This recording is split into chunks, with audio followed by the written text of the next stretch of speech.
Good evening from Arizona. Jamie here, and this is our June garden update. Thought I'd show how things are going. The peppers are doing really well under the shade.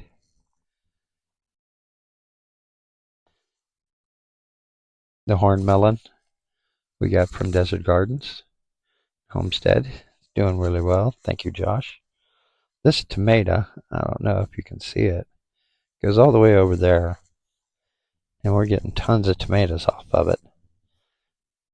These are not quite ripe, but we got 10 off of it already today.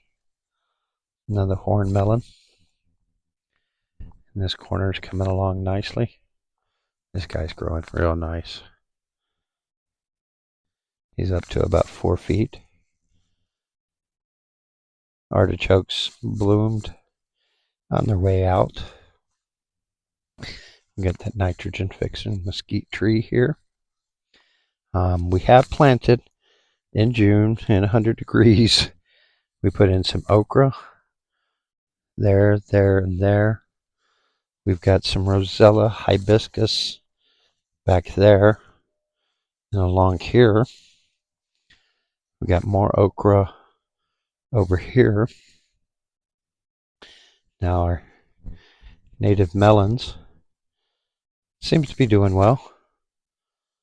And there's another one right here. That's over here.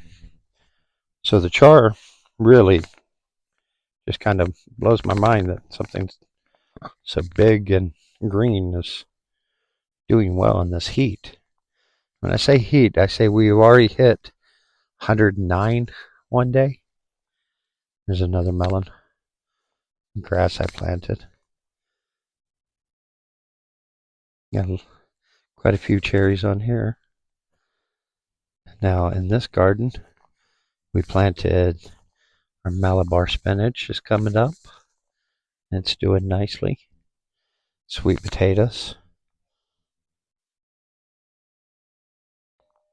Now over here, these are the cushaws still going.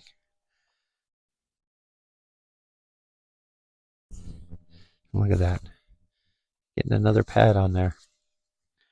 We got our first cushaw that we're going to harvest. I'll give you an idea.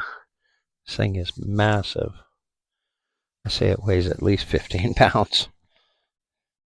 But they seem to be doing well. Still getting the yellowing, but I'm not sweating it. As long as they're producing, that's all I care about. Get a good size okra there.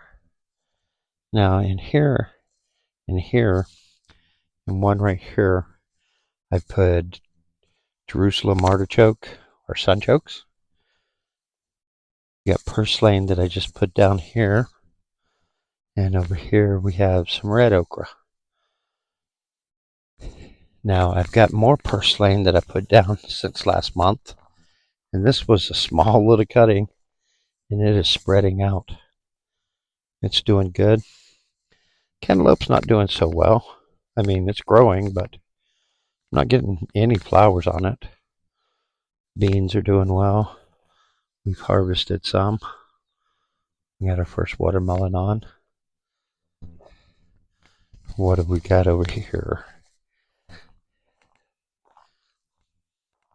Over here is the Apache dipping gourd. And we've got our first dipping gourd on there. There's another one. And I think I saw another one on there today. Over here in this little wild gourd area, we've hit our eggplant. And we're getting pretty good. We've had quite a few eggplants, zucchini, a few squash. So they're doing all right. Getting to the point where it's time to start thinking about doing something about them. I know they're not going to last too well in the heat, but we'll see. But we've also put down a lot of mulch. it's just Bermuda grass. And then there's grass on top, and on the bottom there's alfalfa. So kind of hoping that helps fertilize. We'll see. Now, last time I talked about my little simple irrigation. It comes from that tank right there. Comes over here to a little four-way. A hose runs here, irrigates all the way to the Apache gourd. Another one comes this way and does this row all the way up to right at that mesquite. And then another hose runs all the way around and starts up over there. Now, I'm calling it a success because this is the only irrigation I've been using. I turn it on in the morning for an hour. Each zone gets about an hour, and I haven't had to water any other way. So I think it's working. Now I am having a problem here. For some reason, I'm getting this on my pomegranate, which I don't understand. It's not happening on any other pomegranate. I pulled all the pomegranates that were on it off in the hopes that maybe it was just too young to support the pomegranates. We'll see. But it's not dead. Up top, it's coming back. But it happened like all of a sudden. So, like I said, I pulled the pomegranates. I did a soil test. I've got a neutral. It's at like at 6.7. It is showing that it's staying moist. So maybe that's the problem, that it's overwatering. Could be. We'll see. But with any luck, we haven't lost our first pomegranate. That would be a bummer. Other than that, hope everyone has a great day, great evening. Be kind to one another. And we'll see you soon.